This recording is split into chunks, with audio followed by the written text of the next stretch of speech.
today is a reflection of the huge value we see in, first of all, the work that Reform does. For over a decade, it has been at the front and centre of thinking about how we deliver more for less, how we deliver quality in our public services, and how we deliver genuine value for money. There was a time when the debate on public services, I think, could be somewhat simplistic, because there were those who would just focus on how much we spent on public services, as if spending was a virtue in itself. Others showed commendable enthusiasm for protecting the interests of taxpayers, but perhaps insufficient interest in improving public services. But Reform has always taken an approach which recognises the essential importance of both protecting the interests of taxpayers and seeking to deliver world-class public services. Now, that's an approach I've always looked to apply to in my 6 years as a spending minister. Yes, I was the Treasury Minister, but I was also a spending minister as the relevant minister for Her Majesty's Revenue and Customs. And in this approach, I'm delighted to have the opportunity to apply in a much broader sense now as Chief Secretary to the Treasury. So I will without doubt continue to engage closely with work Reform does over the coming years, and I hope and expect it will be a source of inspiration and education as I get to grips with some of the spending and efficiency challenges we face across government. Now, early signs of efficiency from the new government are, I believe, encouraging. We managed to cut the time it took to get a new Prime Minister in place from a couple of months to a couple of days. We've cut our ministerial headcount at the Treasury by a sixth, and I'm being as efficient as possible in my first week as Chief Secretary by coming here to talk to a room packed to the brim with expertise from across the public sector and beyond. I know we've got representatives here from all kinds of public services, local councils, hospitals, fire brigades, central government departments, you name it. Well, I've always been a big believer in making sure you listen to people who know best, and it's great to have an opportunity to do that today. It's certainly a well-timed opportunity.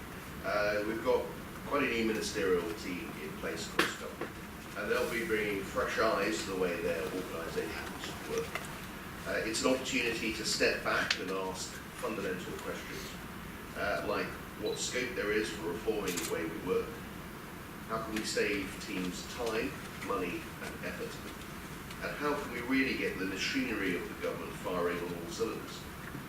Now, these are questions that good government should ask all the time, whatever the economic circumstances may be. That's the spirit of constant innovation we should embrace. It's what drives our best businesses forward, and it's what drives our best governments forward too. But now, more than ever, we've got a real incentive to get to work, because we're now undeniably facing more challenging economic conditions than we were this time last month. That shouldn't be a surprise to anyone, whatever side of the EU referendum debate you were on. There was a general consensus that we would experience economic turbulence in the event of a decision to leave. We will do all that we can to manage that. And thanks to the hard work of public sector workers across government, we are better placed than we would otherwise be with more efficient public services and sounder public finances.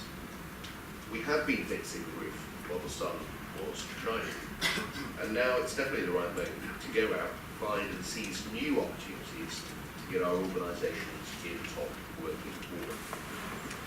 Now, we announced at the last budget that we would be taking forward an efficiency drive across government, and that's something that's right at the top of my priorities as the new Chief Secretary in charge of managing public spending wisely.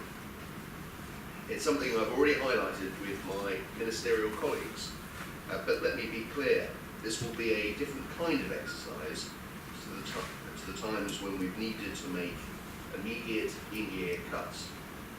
This is our chance to be really strategic about the reforms we take forward over the course of this Parliament. Now, I'm not expecting it to be easy. Making a difference takes will from the top and work at every level. That's why the Treasury will be teaming up with the Cabinet Office to help each and every government body search out the further reforms we ought to be making. I don't want to prejudge at this point where we'll find new efficiencies, but what I do know now is that with the quality of people we have working in the public sector, we've got the wherewithal to make further reforms a success. Now, I felt immensely privileged to work in this government for the last 6 years, because in that time I've been constantly impressed by the passion and dedication you see time and time again in our public services. I've yet to meet the public sector worker who would want to see taxpayer money squandered needlessly. Perhaps that's particularly the case for the people I've met across Her Majesty's Revenue and Customs who've worked so hard to get the revenues in the first place. But I'm deeply convinced that people across public bodies all feel the same way about the need to make the best use of the money we have. Because wherever we're wasting money, we're not spending it on the things that matter, the things that change people's lives. And let me give you a telling example of how enthusiastic and keen public servants are to make sure that we use the resources we have sensibly. Because last summer we launched a challenge to people across organisations to tell us what efficiencies we should make. And we got a huge response back. We were getting about 1,000 responses a day. And they pointed out some clear ways we could work better. From companies' house, not only saving millions of pounds, but making life easier for our businesses by turning to digital communications rather than the postal system we had always operated under. Or the suggestion to phase out paper payslips to government departments, which could save £500,000 a year. And I also want to pay tribute to the can-do attitude and the resolve of civil servants across the country to help deliver the savings and efficiencies we've needed to put our economy on a stable footing. People have worked immensely hard to not only make their savings, but make their services better too.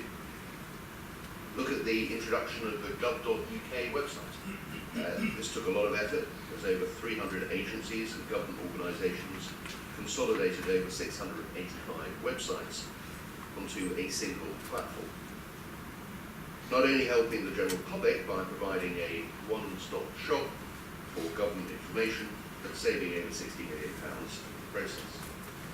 Look at the changes we've made to things like the carers allowance, where we've moved the service online and scrapped around 170 questions from the application process.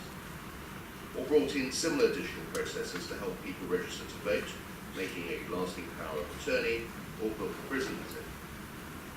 Together, these not only improved those services, but saved us millions of pounds.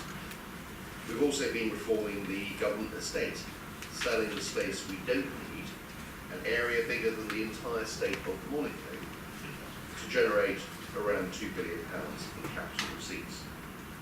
And a final example, and if you'll forgive my bias, one in the tax sphere, I've been really proud of the hugely ambitious reforms that people at HMRC have been getting on with to make this country one of the most digitally advanced tax authorities in the world. At the end of last year, for example, HMRC introduced the personal tax account, the online service to help make it as easy as possible for people to pay their taxes in the modern world. HMRC have already got 3 million people already using the digital accounts, and which can be launched on any device, PC, tablet or smartphone. This shift not only improves HMRC's customer service, but will change the way it works by automating the most straightforward processes, in many cases removing the need for people to ring up or write to HMRC at all, and therefore helping HMRC bring down the costs of operation significantly. So there are always ways that we can improve, ways we can be more efficient, and ways we can provide better value for money. That is something that should never change, whatever the government, whatever the state of the economy. The public will always expect it. And I know that at the Treasury, we will always be demanding it. But we should be proud of what we've achieved so far.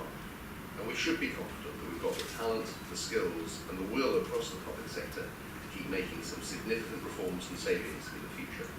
and with your help, I'm looking forward to playing my own part in doing just that. Thank you very much.